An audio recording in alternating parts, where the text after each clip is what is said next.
Welcome everyone to the 6 Round Post Fight Show with me, Zane Simon, and my co-host Eddie Mercado from BloodyElbow.com.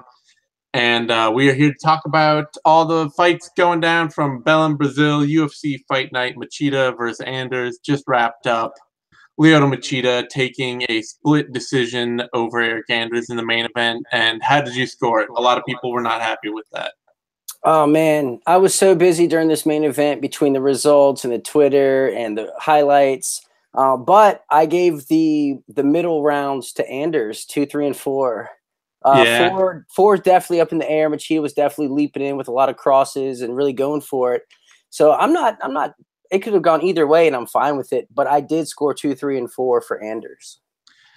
Yeah, I mean, I gave it to Machida. I was happy with the score. I scored at 48-47 Machida, and honestly, even doing that, I felt like I was being a little generous to Anders. I was like, people are like, oh my God, you can't score at 49-46. It's like you are literally scoring like 1 or 2 huge strikes per round against everything else Machida does. And in rounds, like in the first, or like the second round where he like landed 4 hard left hands, I was more than happy to give him that round. Looked like he hurt Machida a couple of times. After that, though, you're like, well, he cut him. He hurt him. He hit him once, maybe twice clean. And I'm not at all surprised that Anders didn't win the fight like that. It sucks for the for the hype, for the sake of the hype. It sucks because Machida didn't look good in that win. He does not look like the Dragon at this point. He does not look like the dude who. I mean, not only does it suck for the hype of Anders, but in all actuality, this sucks for Machida because he's going to get someone better, and he struggled against Anders.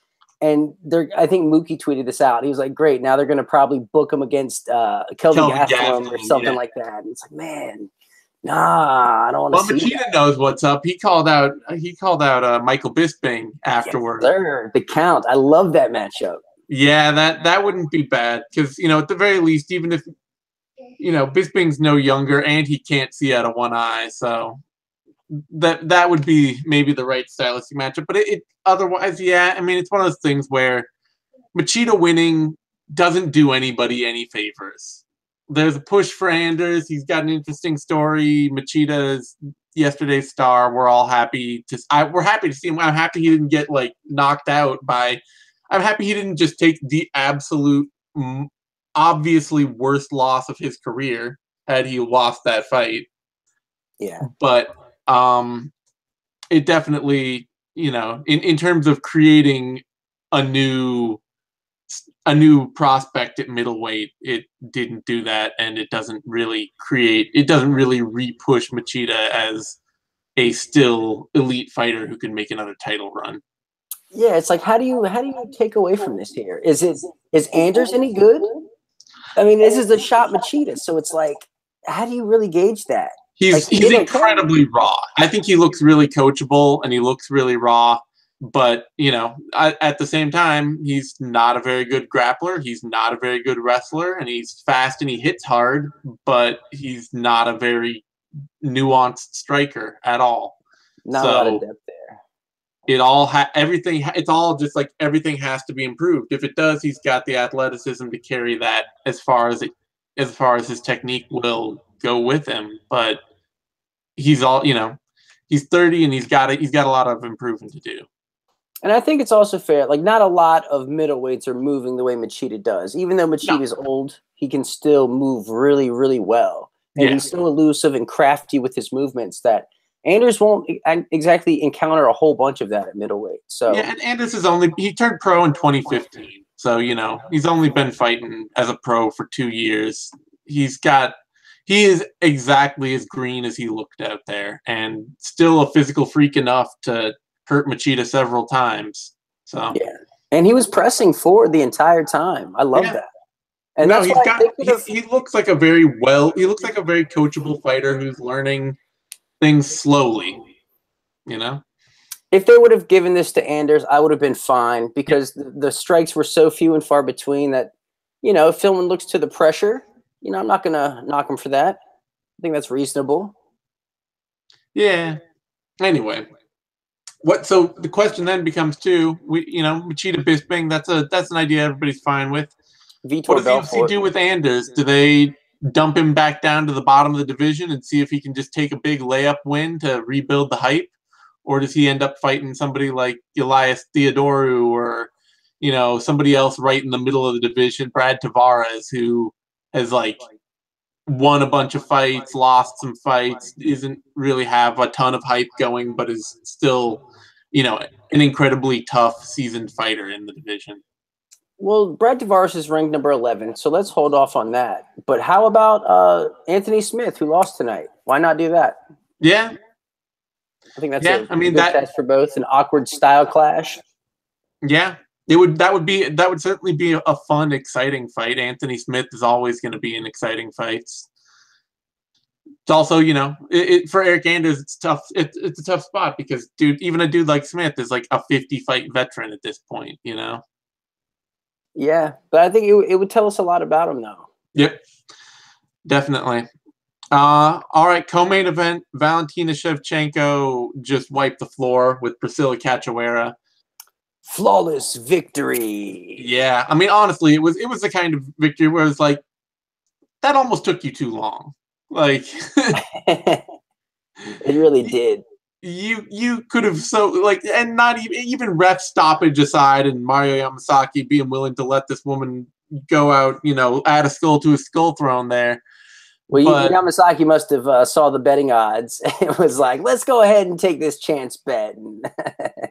But let her almost die out there. That was bad. But no, Shevchenko probably should have just kept it on the feet and knocked her out in the first 30 seconds. Because that's what it looked like was about to happen. But I guess she wanted to work her top game and get her Mark Coleman on. So yeah, I picked her to win by rear naked choke just for that reason. Just because, her volume output is so low for Shevchenko that she's not the kind of fighter who's ever really just willing to I'm just gonna go blitz somebody and put him out of there. If she's got the easy access to the clinch, that's where she's always gone to and hit the takedown from there and all that. But a good win that, a one-sided enough win that it still makes it really damn clear that the UFC is she's gonna end up in a title fight as soon as she can be booked for one, and she's gonna be the champion in that division.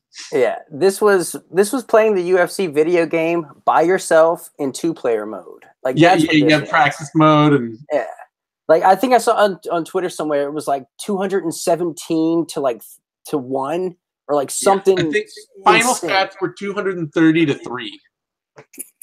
Man, that's there should be a mercy rule in play, if you get 100 to 0, that just call it. That's And I felt really bad. I felt extra bad because afterwards, Shevchenko gives this really nice, uplifting speech to Cachoeira. She's like, if you go out there, you keep, take heart in this, go out there, keep working and keep improving and all that. It's like, she's the same damn age as you. You are going to be right there alongside this woman every step of her career. And if she ever wants to win, she's probably going to have to fight you. If she wants to be the best in her division, she's going to have to fight you again. That's being nice. It's being very nice, but man, I'm so happy for Shevchenko here, though, because she was definitely an undersized bantamweight. She weighed in at 133 for her title fight, so I'm glad the 125 division opened up for her. And damn right, I want to see her in that title fight. Yep. I mean, they might still make the Eubanks Montano fight in just a last ditch. Let's get something out of this tough season we did. But after that, Shevchenko's gonna fight. She's gonna fight whoever has the title within the year, and it won't be pretty. Yeah, she looked mean. Plus side for Cachoeira, she did only turn pro this year, or in 2016, so she's barely gotten started, and it looked like it too, man. Yeah, and that division is full of people she can compete with. So, this isn't this isn't a death sentence. It's just for everybody in that division. That's the put you on notice. You're all gonna have to this is what all of you have to face if you want to be champion. Man, that was so awesome! What a performance! Yeah. Before that, Michelle Prazeres beat Des Green, and hope it was worth it for Green, man. I mean, 40%, damn right. yeah. Give me 40% plus my own purse. I'll go fight Prazeres tomorrow. He can weigh 200 pounds. I don't care. Yeah, well, I mean, if your purse for the UFC would be like $5, so. Well, no, the minimum's 10 grand. You know this. Come on. Yeah, well, I mean, I think they'd make an exception in your case. I don't think anybody's giving you 10 grand to fight anybody. They would exceptionally lowball me, and I would happily take it. But I don't think that it really matters for Green because it's not like he has some pretty ass record or anything like that. If anything, this is 5 wins for Prazeres, and I honestly don't give a shit because he missed weight 3 of those 5 times. So he gets 0 credit for this win as far as I'm concerned. Sorry, not sorry. For him, actually. Is it 6 straight? Yep, 6 straight. Well, I care even less. I'm serious, man. This is bullshit. I don't like you miss weight once, whatever. But like this is his hometown. Like you live here. Like you're not traveling. You're not like this is your life, dude. Like what are you doing? It's disrespectful to the sport. It's disrespectful to your opponent. 6, 7, I don't care. 8 wins in a row. If you're not coming in on weight, I don't care. Yeah, I mean that I'm not going to tell you you're wrong on that. That he's not building much love for the especially for his weight cutting woes, and the fact that he's generally not been a finisher. Although he has 2 subs in his last, he had 2 subs before this going in. But yeah, it's tough. I mean, it's also one of those things where at lightweight, it puts him right in company with dudes like Rustam Habalov and Mairbek Taisimov and James Vick and all these other guys who are racking up wins that nobody's really getting behind. So it's going to keep him in that hunt unless the UFC forces him to move up to welterweight, where the fact that he's 5 foot, a generous 5'8", and has arms that seem like half that long would probably become a big impediment. Yeah, he's got to do something. He's got to figure something out. He's a tough out for anybody, though. Like, and the thing is, like, you will not look good fighting him. I don't care who you are. Even Kevin Lee. Kevin Lee beat him, but that was still an ugly ass fight. So Prazeres is just one of those guys that, I mean, I don't think anyone's really going to be lining up to fight him. No, he's not going to even make weight unless, like, you're hard up for money and was like, hey, man, I kind of need this 20% extra purse. Maybe Prazeres is available. Yeah, that's where Des Green found himself. I mean, the thing for Green, though, is you can say, like, oh, I don't think this looks that bad for Green, but that's 2 straight losses and no wins anybody cares about. I mean, I don't know how long a contract he signed with the UFC, but... Oh, well, I mean, I don't think Des Green owns a win that anyone cares about. Well, he's got that one over Josh Emmett, but outside of that... Josh Emmett in his debut. That's his only big win on his entire record, as far as I'm concerned. Which, like, taking a loss like that to a guy who missed weight could be it could be the kind of thing that if his contract comes due anytime soon, it could not. It could be the end of his UFC run, which sucks. People are always like, oh well, you'll get some goodwill out of that, or a little extra money out of that from. A little extra consideration out of that in the future, and there's no guarantee of that. Yeah, it didn't work out for Will Brooks. Is Will Brooks gone now? I thought he was. Hasn't he been losing a whole bunch? He has been losing a whole bunch. The last thing he said is, I may get another chance. We'll keep you updated. And then I think it was all radio silence after that. Yeah, I wouldn't be surprised. No, nobody would be surprised. For Johnson, before that, Timothy Johnson beat Marcelo Golm. Yeah, I know you're happy. Your boy got a win. Yeah, he showed the rookie what was up. Yeah, the grind. You gotta love the grind. I know. I'm sad because, I mean, the Johnson's not going places at heavyweight, and he holds that big fat key to the gate. He does. And Golm, to Golm's credit, he still fought well for 15 minutes as a heavyweight. He's a young kid. This is the first real opponent, serious opponent he's ever faced. First person who didn't just go away in under 2 minutes. This was a lot kind of like the Anders fight, where although Anders definitely did better, but it was just someone, super green, super talented, and just a little over their head. Yeah, it's just being in over your head to Lyoto Machida is going to be a lot more forgivable for fans for like keeping the hype alive than being over your head against Tim Johnson, who has a wall and maul clinch and grind game and not a lot else. Yeah. It was a good showing for Johnson though. A lot of dirty boxing, a lot of knees from the clinch. Did what he had to do to get it done, and didn't get hit too often. Ate quite a few body kicks though, which man, Golem has some nasty body kicks. And I assume Golem is the future. He's 25. He's got another 20 years in this division. Let him. He's fine. He will be just fine. Don't let this one grinding loss. Yeah, hopefully it doesn't set him back too much. There's definitely dudes at heavyweight I still think he can beat, and he's got all the time to improve. But you think he can make 205 at all? I doubt it. Honestly, at his age, at only 25 and at 6'3", I get the feeling he's more likely to put on more muscle than he is lose it. He looks a little more like he looks a little. I don't know. He looks like he could stand to fill out more, I think. He just looked undersized to Johnson. Well, yeah, but Johnson looks like a stack of tires with arms. The Michelin Man? Is that what you're saying? Maybe. Before that, Douglas Silva de Andrade beat Marlon Vera, and I was damned impressed by Andrade in that fight. He looked absolutely way better than he ever has before.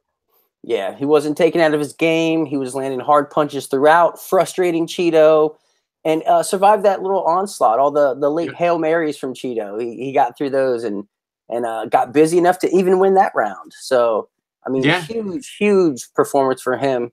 I was gonna say, he's one of those fighters. You watch him, and it's so obvious that he's a ridiculously good athlete. Just incredibly fast, incredibly powerful. It was just always he had this like herky-jerky kind of janky style that he, trained in his backyard and all that for years.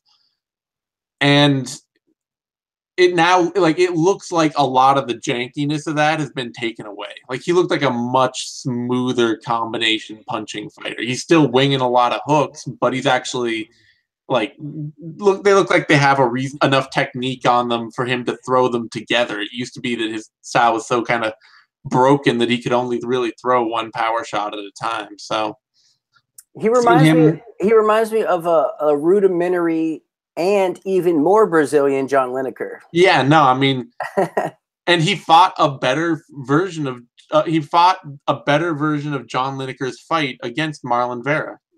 Yeah. And you know what? That was Lineker's last fight also. So yeah, and this was a clearer win. Let's get them two in there together. Like, why not?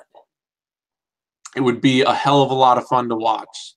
And do it in Brazil or something like that. Like, that would be great. Lineker versus Andrade, that's actually something I need.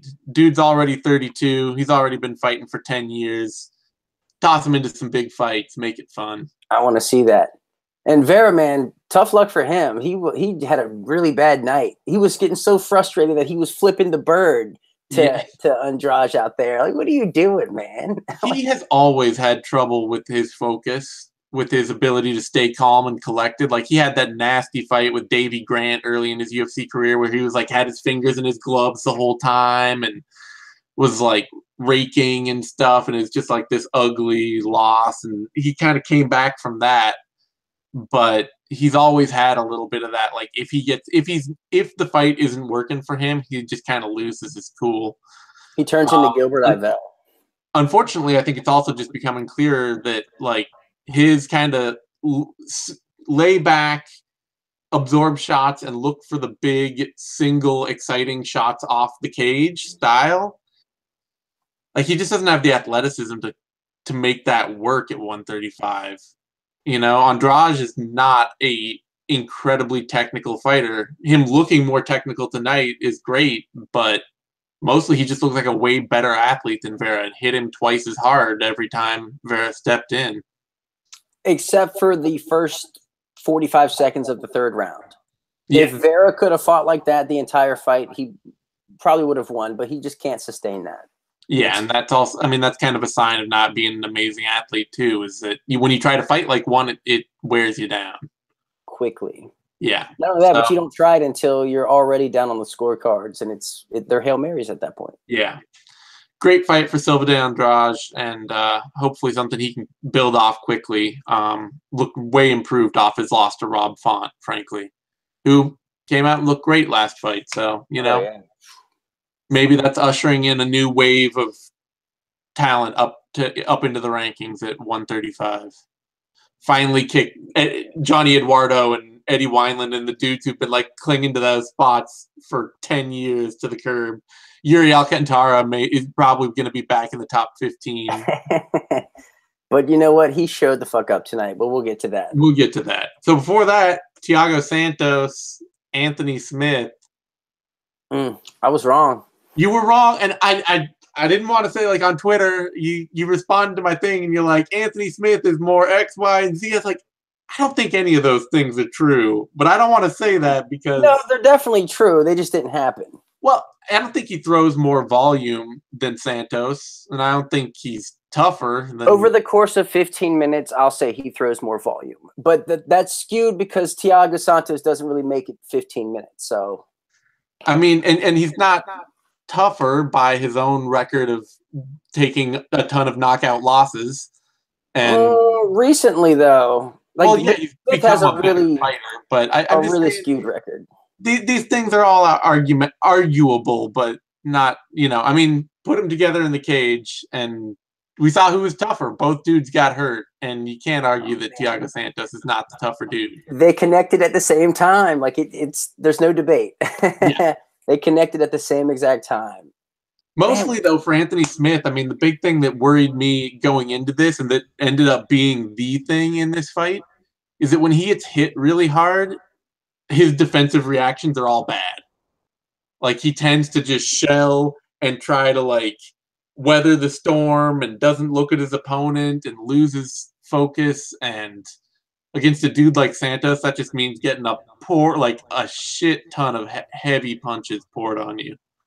Oh, man. And he ran that spinning hook kick there. Yeah. Oh, that was so sweet. I'm surprised Smith even ate that. No, I am too. I'm shocked he got the takedown off that. Like, he ate it and got the takedown. Into full mount. He had full mount and got reversed. Oh, that was tough to watch. It's like, it was. You were right there. Like, you were in the money spot. And, Santos, though, looking like he has slowly molded himself into a incredibly violent motherfucker.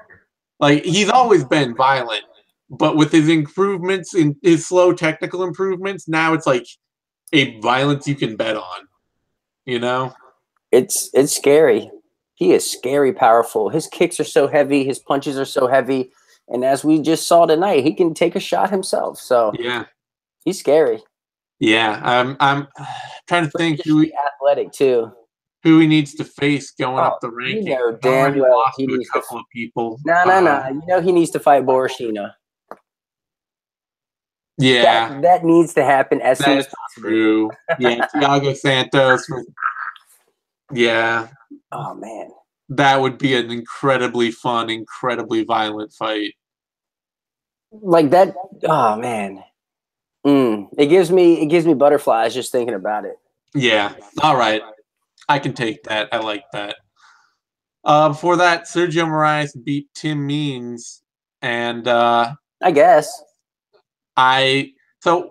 scoring live, I scored it for Tim Means, and I thought that round 2 was somewhat arguable. And then I went back and I looked at the actual fight metric stats for that round. I was like, Moraes got hit a lot more than I remembered watching it live. So, I mean, the arguable part is why I like it. It's like, okay, Means definitely lost the first round and then slowly built his way into the fight. But that's not a clear argument that even if he's running away with it by the end, it's not a clear argument that he won it live. But at the same time, this falls into the narrative we've been seeing a lot of lately, which just seems to be that judges don't know how to score volume kickboxing in MMA. Like, if you get 2 guys in a stand-up fight and it's all just traded punches in volume round to round, we have seen some god awful scores where it's just somebody getting outlanded 2-1 and winning rounds. Yeah, I think a lot of that might be that for whatever reason the judges are not counting the straight punches as much as the winging hooks. And because that's basically the story of this fight, were the hooks of Moraes, these crazy looping punches, which were connecting for the first round and maybe a round and a half. Yeah. And then Ings starting to work his jab, working his cross, and getting himself back into the fight that way. So it's like, man, what's more devastating, a stinging cross or a looping hook? It's like, yeah, whatever. Yeah, it sucks to see the lack of, I don't know, the lack of consistency of, it's like, what are you looking at in terms of significant strikes? What are you looking at in terms of damage? What is, I think a lot of it is honestly just that judges aren't able to accurately see what's landing and what's not, and what is, especially aren't paying attention to counters. That's been a criticism I've heard a lot, that judges don't see counters very well. Like, they see who leads and like it starts throwing big strikes, and even if they miss and their opponent lands 2 shots on the counter, they don't see that as important. But didn't he drop Moraes at one point? In the second round, yeah, I think, but it was a question of like Moraes went for a spinning back kick, and in the middle of it missed it, and Means hit him in the back of the head, and Moraes dropped down to the mat. But it was one of those like, did he pull guard or did he get dropped? He acted like and looked like he probably pulled guard, but it's the kind of thing with like Fabricio Verdum and that Strikeforce fight he had with Overeem, where like you go back and watch that, and it's literally every time Overeem lands a punch, Verdum pulls guard, and you're like, I don't know, are you getting dropped? It kind of looks like you're getting dropped over and over. I don't think you are, but in a funny way. Yeah. So, and then I think Means hurt him again in the third, but whatever. It's just one of those fights that I wasn't shocked live that Means didn't win it, but he's certainly going to have a strong argument walking away from that he should have. It was very close, and I think the big thing in the second round was no one did anything like super spectacular or anything super definitive to where you're like, oh, that was the strike of the round. Yeah, which is what I'm saying is like, if you're just watching volume kickboxing, judges seem to just not have an eye for it, We've seen all sorts of fights lately where somebody is outlanding their opponent 2-1, and judges, it's like, well, it was kind of equal, and I thought this person's punches were bigger at times, so they get it. And you're like, that shouldn't really be how boxing or kickboxing are scored. They don't tend to work on just... It's not like Brazil is really known for their judging prowess. Well, on top of all of that, but it was an American judge, I think, who gave, or like at least one American judge gave the fight to Moraes. So close fight. Before that, Alan Patrick beat Damir Hadzovic, and I don't know. This kills the dream of Hadzovic for me. Seems like a dream. Well, he's a fun power striker who I kind of hoped could like turn that into being a successful sprawl and brawler who could, really use his power Muay Thai in conjunction with a minimal sprawl game. But he just has the worst strike selection, and coupled with no takedown defense, a guy who only throws stepping knees all the time is just, man. Yeah, that works when someone's trying to Eminari roll you, but yeah, classic double legs, like you're going to spend a lot of time on your back. Yeah, credit to Patrick, he actually threw strikes and landed ground and pound for the first 2 rounds of this fight, which I expected him to just try to hold Hadzovic down and have a round 3. I expected round 3 to be the whole fight, but Patrick actually showed some ground and pound, and as a pretty good wrestler who is not a great grappler, him actually throwing strikes on the ground is good to see. Yeah, and his rinse and repeat takedowns were pretty cool. Yeah, like, he's out here. He has this little Dagestani style. Like, go figure. exactly. Like, what? Cool though. So Good on him. yeah, What bummed me out was his post-fight interview. He's asking for performance of the night after that because he needs a house. It's like, dude, that's cringy. I know. Well, these dudes are poor. They need money. That's what it comes down to.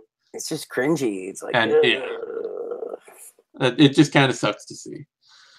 For that, Polyana Viana beat Maya Stevenson, and that was not competitive.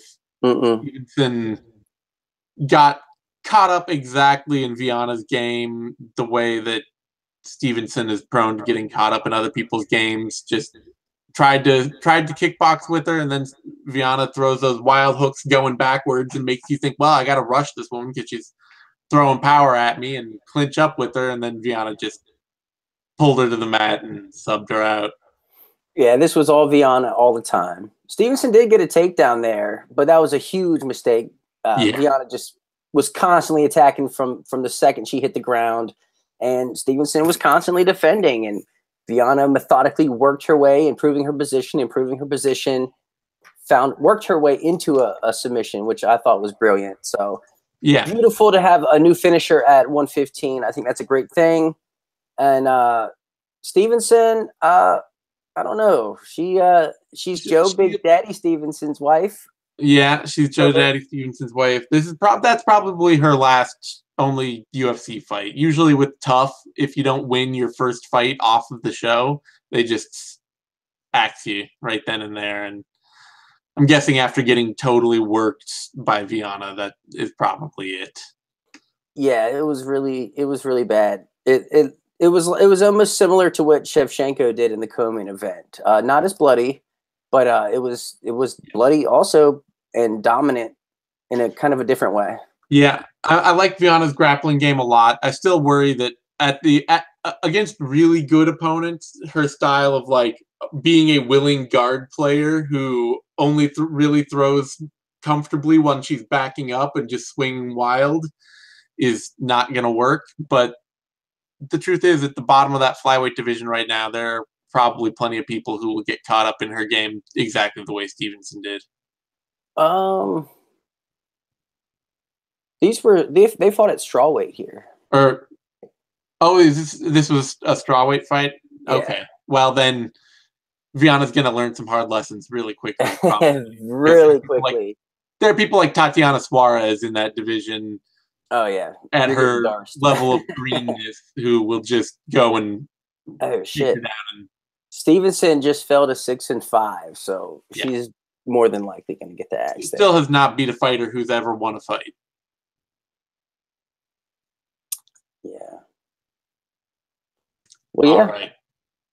But still, new blood at 115. Yeah, new blood at 115. Viana's fun and aggressive. So and a finisher. Yeah, I love finishers. For that, Yuri Alcantara put a hurting on Joe Soto.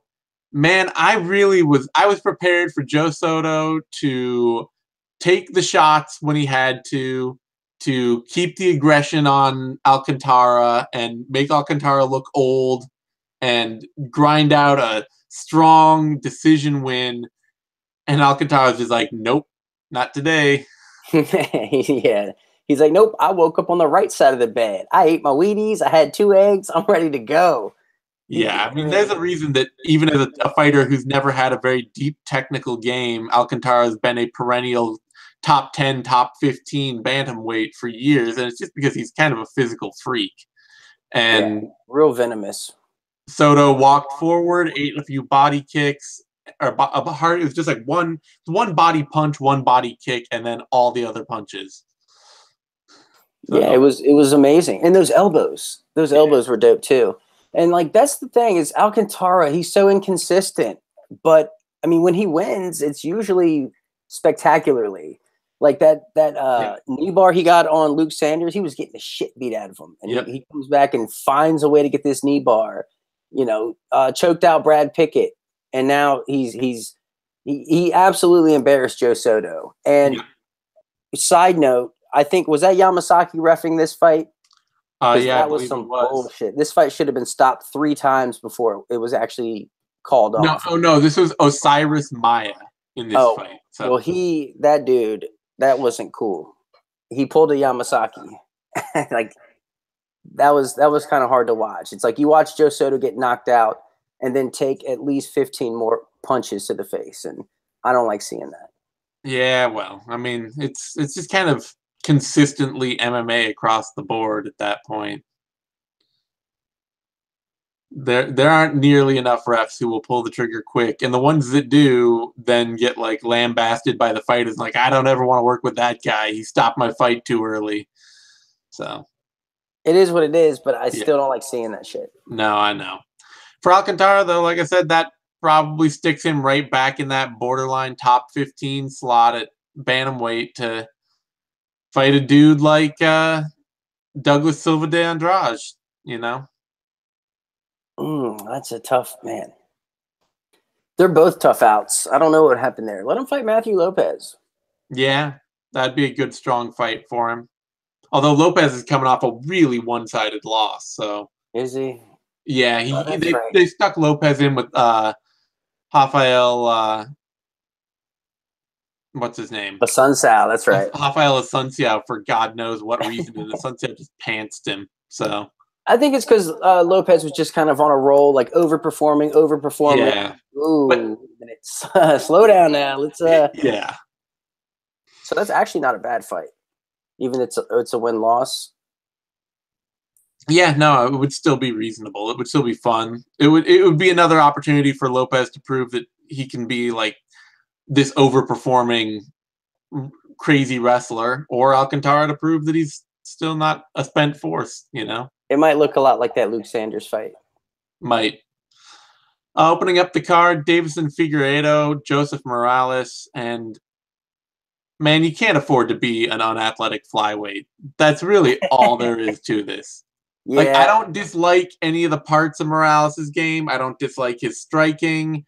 I don't dislike, he's got power. I don't dislike his grappling. He's a crafty grappler. He's just not a very good athlete. And like there was a point where he got desperate and he swung wild on Figueiredo with like a 1-2. Figueiredo just ducked under it, grabbed him, and suplexed him. It's just like just everybody at flyweight, like the worst dudes in that division are insanely more athletic than anybody you see or know, you know? Davison was the livest one. That's just the way it is here. I mean, he dominated on the ground in round 1. He was able to hold someone down at flyweight, which is hard. He showed off power at flyweight, which is rare. He's dropping Morales with a jab in the first round, dropped him again in the second, and he showed off some killer instinct with his ground and pound. So all in all, pretty damn strong showing for Figueiredo here. Yeah, he absolutely wiped the floor with Morales. Totally one-sided fight. Looked great doing it, and I still don't know that. I'm still not thinking like, oh, Figueiredo, future title challenger, or well, it's flyweight. He could fight for the title tomorrow, for all we know. But he looks like a good, strong entry into that division. A dude who's going to compete in the top 15 with dudes like Dustin Ortiz and John Moraga and all the other Wilson Hayes and all the other dudes in that grind of top 15 flyweights who just fight each other endlessly on loop. Man, I like that. Give him Dustin Ortiz. Let's see if he can hold him down. Yeah. And let's see if Ortiz can be consistent. I like that a lot. All right, going back up to the top. Hopefully, I mean, so the other question is, Machida calls out Bisping. Do you actually think Bisping's going to fight again? Because the way he was talking when this London thing fell through. Oh, man. Now, Bisping makes way too much money to not fight again. Way too much. He's just coming off really, really bad back-to-back losses. So him taking some time and like wanting his last fight to be the way he wants it, I got no issue with that. Take all the time he wants. And just make sure it's like a Vitor Belfort or Machida or even Anderson Silva again, like someone old and past their prime and not someone that's just going to come in and just smoke check them. Yeah, well, obviously you never should have taken that Gastelum fight. I just wonder if you're turning down a chance to fight Rashad Evans in London, is he just not going to take another fight? But I mean, almost every fighter comes back, and Bisping very clearly wants a big finals send-off fight in England, so maybe sooner or later that'll happen with Machida if Machida's willing to wait around. And I wouldn't mind seeing him wait around for those singular big fights because, frankly, Machida in the grind, just taking on whoever at 185 is not something I need to see. No, even though he was in a gatekeeper role here, I don't want to see him doing that. I don't want to see him fighting no names. I mean, yeah, Anders could be something great, potentially, sure, but as of today, he's a no name. Yeah. So, nah. His coach even said it. It's not that mean. Yeah, so please, Machida, just wait. Just wait. Wait for someone on the Hall of Fame kind of someone who's going to be on a Hall of Fame ballot soon.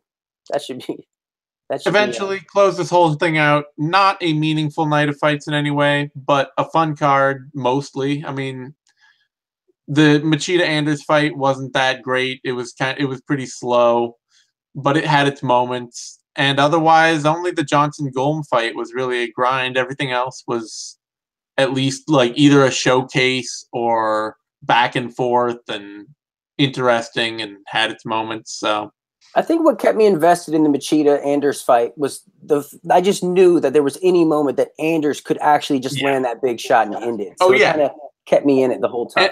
And in every round up until the 5th round, pretty much, he did land at least one shot where you're like, oh my God, is this the end? This could be it.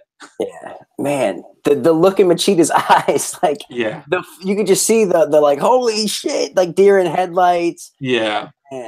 But he still has enough to get out of the way of all that. So he did it. On that note, we're going to close things up. I'll be back next week to highlight. What do we got? We got UFC Austin. Is that next week? Yes, sir. Or wait, is that the third? Yep, next week. All right. So UFC Austin coming at you next week. I'll be back. No. UFC 221. I'm sorry. Oh, it's UFC 221. Okay, Romero versus Rockhold. That's right. I forgot because it doesn't have Robert Whittaker on it. But I'll be back next week to highlight that UFC 221 card, Romero versus Rockhold. For the MMA Vivisection, we'll have all our other shows. For that, care, don't care, knuckle, if I did it rather, and heavy hands, all the stuff we do week in, week out for that coming up. And we'll be back on the 6th round, right? You're not going anywhere? Yes, sir. No, I will definitely be there. I'm not missing Yoel Romero. Are you kidding me? All right. You can find me on Twitter at TheseAnytime. You can find Eddie on Twitter at TheEddieMarcotta. You can find both of us over at BloodyElbow.com, DOTCO, or I'm messing this all up. You can find both of us over at BloodyElbow.com. Give us a like on YouTube. Down there. Subscribe to our YouTube channel, MMANation.com, DOTCOM, all spelled out. That's the part I was trying to get to, and I confused myself. That way you get all the latest Bloody Elbow shows, videos, news, and all the good stuff we do week in, week out. Whatever. I'm tired. It's way too late, and I'm done. So thanks so much for tuning in. Watch us. Tune in. Don't be afraid. That's right. Well, be a little afraid, but let the fear draw you in. Make it like an irresistible terror. Like a haunted house, kind of, or a haunted hayride more. Yeah, there you go.